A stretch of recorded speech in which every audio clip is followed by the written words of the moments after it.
Last week was our first playoff game, and my plaque psoriasis was so itchy under all my gear. Sometimes just thinking about scratching could take me out of the moment. And then my doctor told me I could get clearer skin with a pill called Otezla.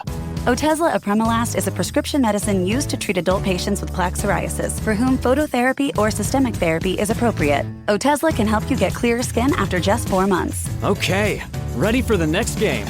Talking to my doctor about a pill was a total game changer. Don't use Otezla if you're allergic to it. Get medical help right away if you have trouble breathing or swallowing, swelling of the face, lips, tongue, throat, or arms. Severe diarrhea, nausea or vomiting, depression, suicidal thoughts, or weight loss can happen. Tell your doctor if any of these occur and if you have a history of depression or suicidal thoughts.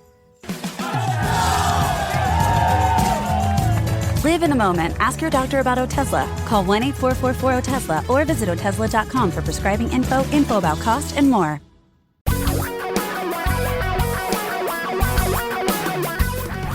Reality radio for a really great future. We're talking real money. Hey, everybody. Welcome to Talking Real Money Quick. I'm Don McDonald.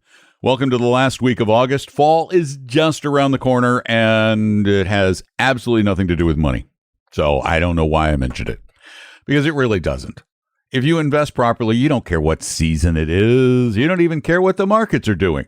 And that's the big reason for this show and our longer podcast that comes from our radio show, to help you understand how investing is supposed to work, not how Wall Street wants you to think it works. It's not a game that's supposed to work in their favor. It's a process that's supposed to work in yours, and yet most of the time it doesn't. That's because most of the people out there aren't looking to take care of you.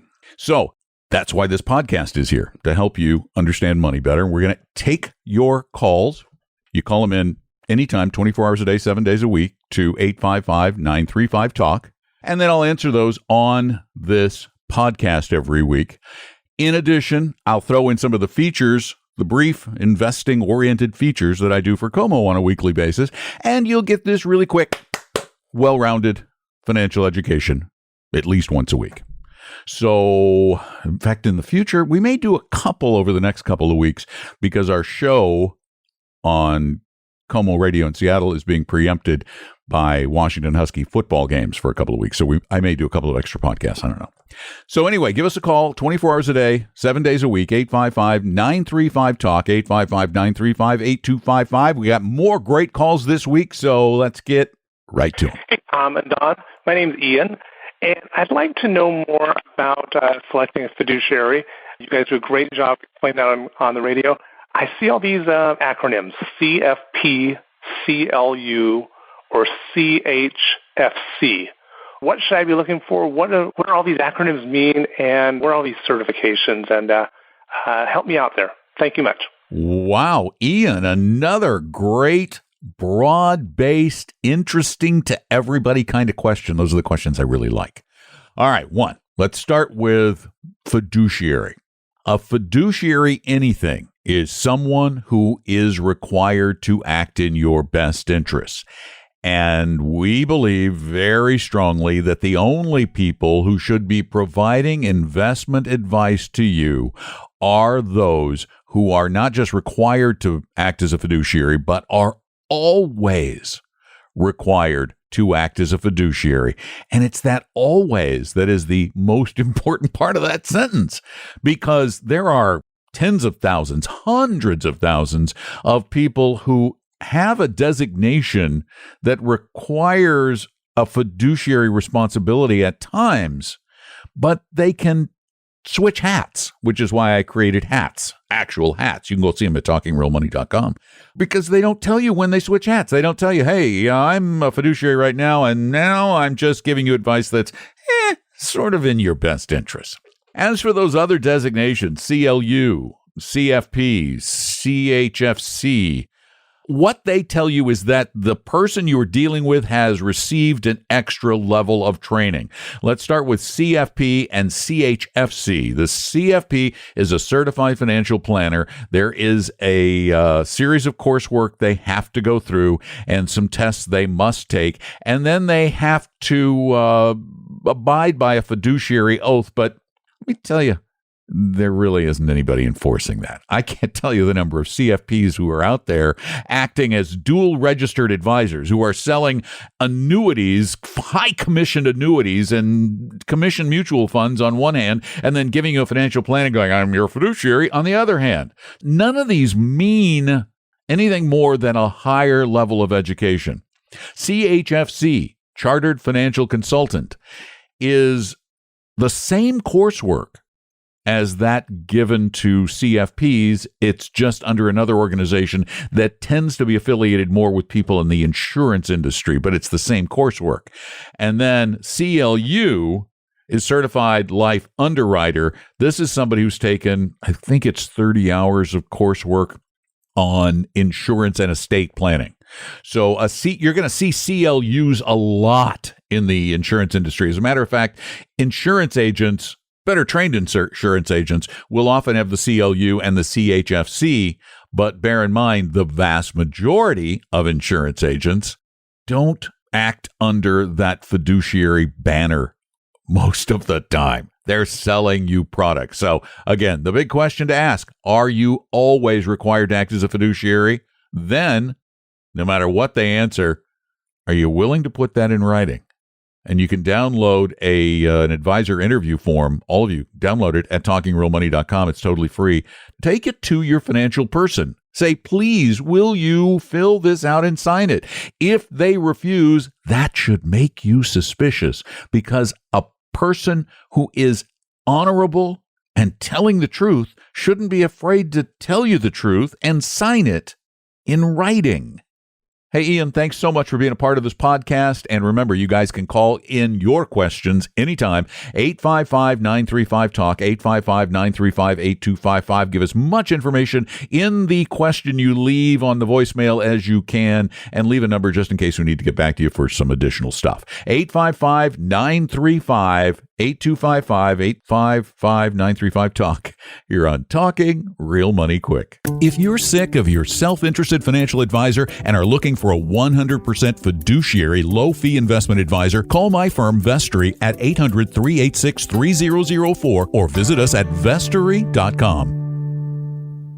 Unlike the physical world, when it comes to global equity investing, what went up in the past and then fell down came up again by more than it fell. That's because investing in a diversified portfolio of stocks means investing in the Earth's economy. And so far, that's always grown larger. In fact, according to one scientist who devoted decades to studying historic economic growth, the global economy has grown steadily for thousands of years. Since hundreds of recessions, depressions, and even a couple of global wars didn't stop the juggernaut of human economic growth, doesn't it seem reasonable to expect that, short of an asteroid strike or zombie apocalypse, the global economy will continue to grow? If stock prices seem high today, it's extremely likely that at some point in the future, they'll be higher if you invest broadly and globally. Sure, stock prices fall from time to time, but they have always eventually risen by far more than they've fallen. Betting on future economic growth is a wager you almost can't lose, and if you do, you probably won't care.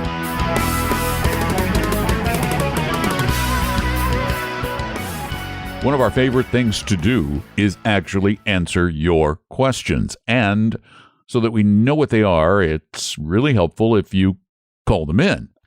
And we have a 24-hour number to do just that. It's not a number to try to sell you anything. You're not going to get stuck talking to some advisor. You're just going to be able to leave your question on a voicemail system, and then I'll edit it into the podcast. So give us a call anytime, 855-935-TALK, 855-935-8255.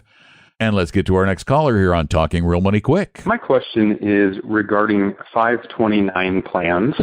When it comes to 401k plans, I know conventional wisdom is to start to move the money towards a more conservative approach as you get closer to retirement, i.e. into fixed income and into some bonds. So you create a diversified portfolio of stocks and bonds.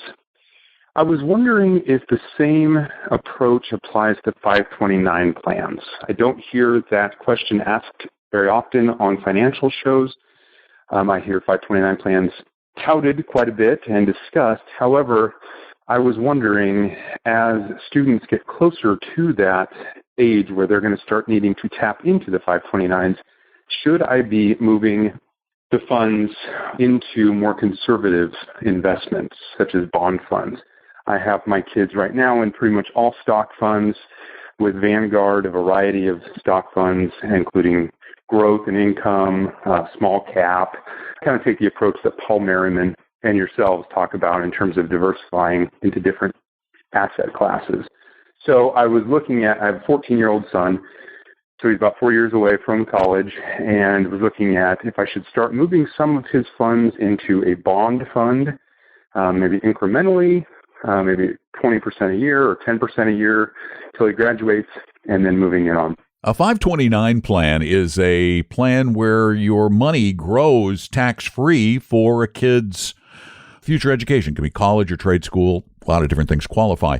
And as with anything else, we believe you should be as aggressive as you are comfortable being in the early going. And that generally means having a very large percentage of the portfolio in equities. You've got to be able to stomach, though, the big declines in the stock market that will occur at unpredictable intervals and last for unpredictable amounts of time. But you are correct. Just as with retirement funds, as you get closer to needing the money, it needs to start moving into more conservative and more liquid vehicles.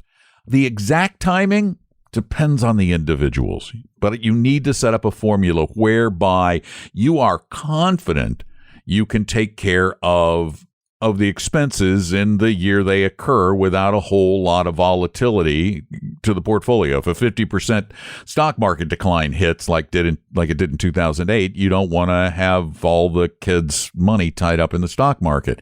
You won't have enough for school. Make sure you have enough to cover the first couple of years in very safe bonds. And you can begin that process pretty much any time, but I would say probably as you get toward the last 3 to 5 years, you're gonna start incrementally increasing the amount in bonds.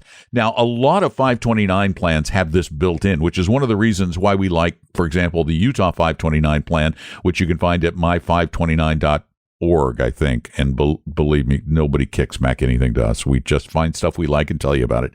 They have age-based plans using Vanguard funds at very, very, very, very, very, very reasonable fees.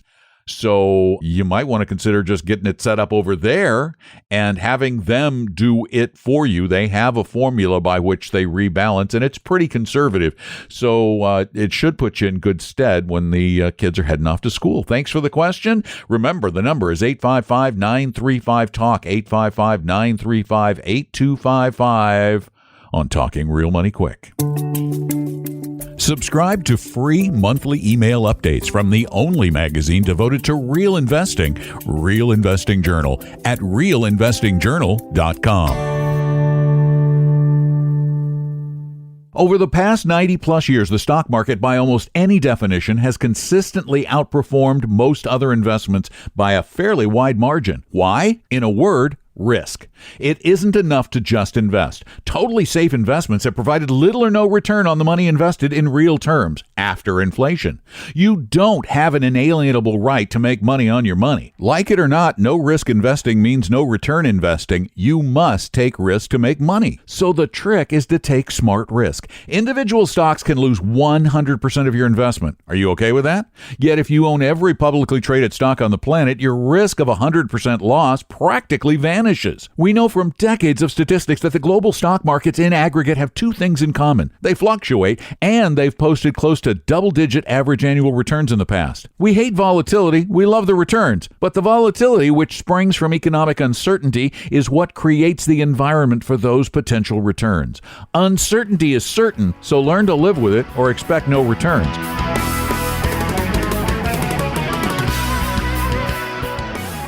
Tom and I hear it all the time on our radio show. Our advisor wouldn't mislead me because he's so nice. If nice was the only qualification to providing financial advice, most of the planet's population would qualify.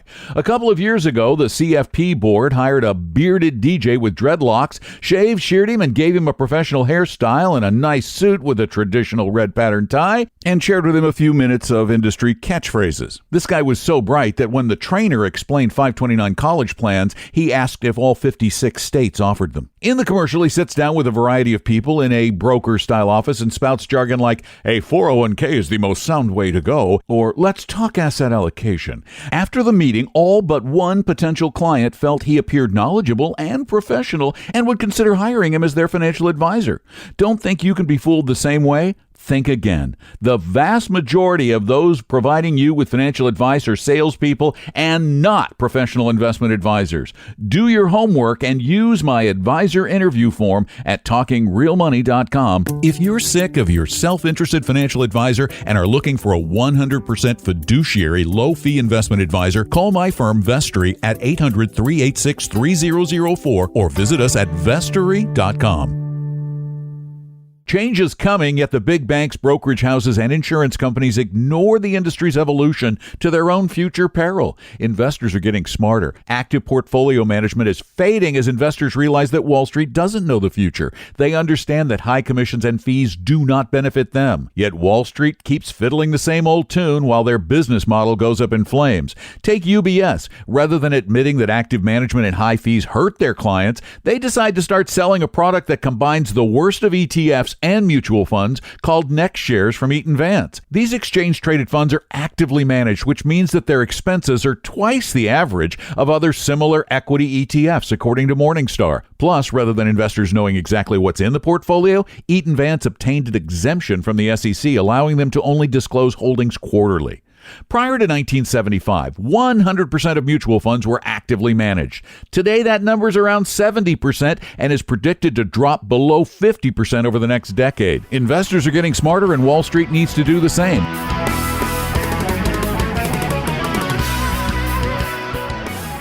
We had an overabundance of questions this week, and that's great. I'm happy.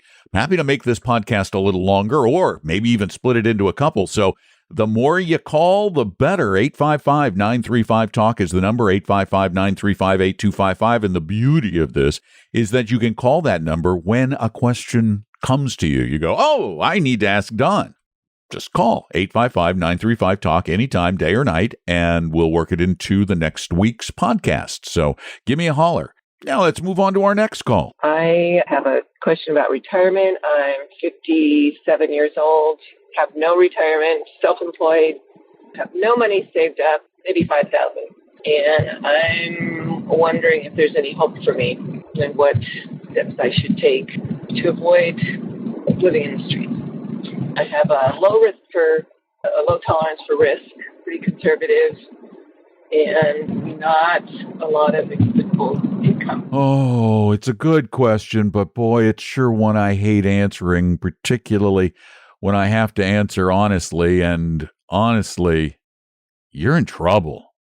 If you want to retire comfortably, you've got to do something reasonably drastic right now.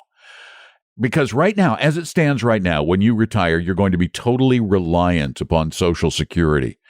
And you didn't say what your income was, but you did say it was low.